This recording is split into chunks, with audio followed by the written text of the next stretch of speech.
इस इंसान ने 100 से ज्यादा लड़कियों को एक ही जगह चुपचाप दफना दिया।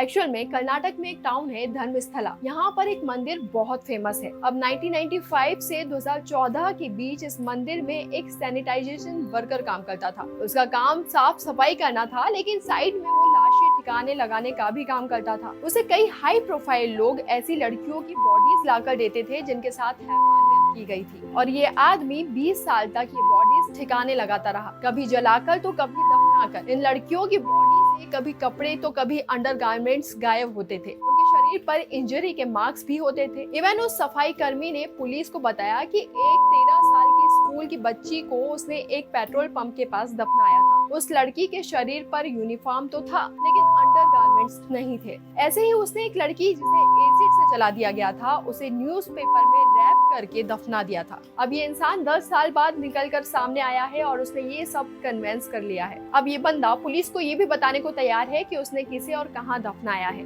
उसने कहा कि वो 2014 तक ये काम करता रहा, लेकिन वो तब भाग गया जब उसके ही घर की एक लड़की के साथ उसके एक सुपरवाइजर ने असॉल्ट कर दिया। वो ये काम इसलिए करता था क्योंकि उसे धमकी मिलती थी कि अगर वो ये नहीं करेगा तो उसके भी टुकड़े करके बाकियों की तरह दफना दिया जाएगा। लेकिन अब वो गिल्ट के मारे इतना दब गया है कि वो सब कुछ बताना चाहता है। इवन अब उसने वापस आकर कुछ बॉडीज को खोदकर बाहर भी निकाला है, उनकी फोटोज पुलिस को दिखाई, और जिन घर वालों ने अपनी बेटियां खोई थी वो अब अपनी आवाज उठा रहे हैं। आप सोचिए, कर्नाटक में इतनी लड़कियां गायब हो रही थी और किसी को भनक तक नहीं लगी। अगर ये आदमी खुद सामने नहीं आता तो फिर पता नहीं क्या होता।